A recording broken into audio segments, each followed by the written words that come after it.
nimekuja nikutangazie watu kama wewe ambao huwa wanakata tamaa, watu kama wewe ambao huwa wanaona wakati mwingine ni kana kwamba hakuna Mungu anayejibu maombi.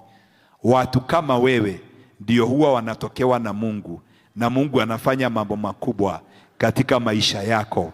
I have come to declare to you that in the year 2026 you are a candidate of the miracles of God. You are a candidate of the wonders of the Almighty. Praise the name of the living God. God does not work with superhuman being. Yani Mungu anafanyanga kazi na watu wengine wanaamini mpaka ndani ya mawazo yao usiku mzima ni scriptures tu ana quote. Unafikiria hao ndio watu Mungu anafanya kazi na wao? Mungu huwa anafanya kazi na watu ambao wanaboekaga na Mungu mpaka wanamuuliza Mungu wanamuuliza Mungu, mimi naona hata afadhali tuachane. Praise the name of the living God. Daudi alikuwa ni mtu ambaye alikuwa na uwazi wa kuongea moyo wa, and I think to me that was a therapy ambayo ilikuwa inamsaidia kupona haraka. Wana expect uwe a superhuman being ndio aweze kutembea na wewe. That is not the kind of God we serve. We serve a God who understands our emotions. We serve a God who understands our frustrations. Praise the name of the living God. We serve a God who understands our misgivings. Na hata ukiangalia watu wale Mungu alitumia katika revival, they were not superhuman beings. They were very ordinary people. People sometimes who sought God through anger. They were angry with God. Praise the name of the living God. And it's that they were confronting God. Kama Mungu amekuacha. Kuna wakati mwingine unasikia ni kama haumwamini Mungu. Na ni kana kwamba unajua kuna msemo wa Waswahili unasema ngati kazi ya Mungu haina makosa.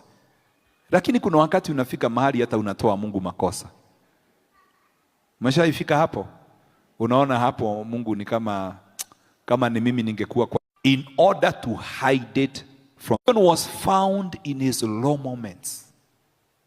Moments of discouragement. Moments, very low moment, frustrated.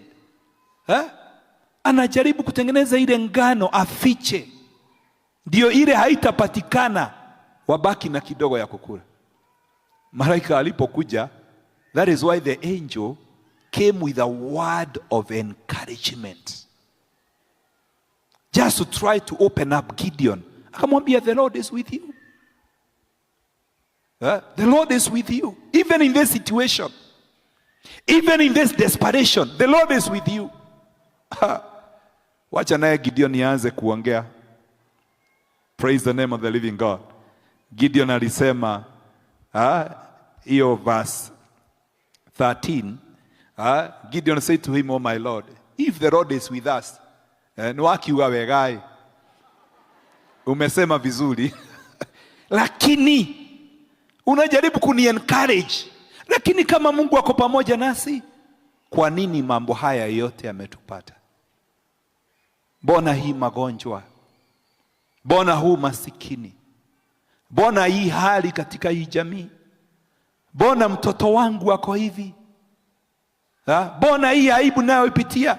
Na akamuuliza, and where are all his miracles?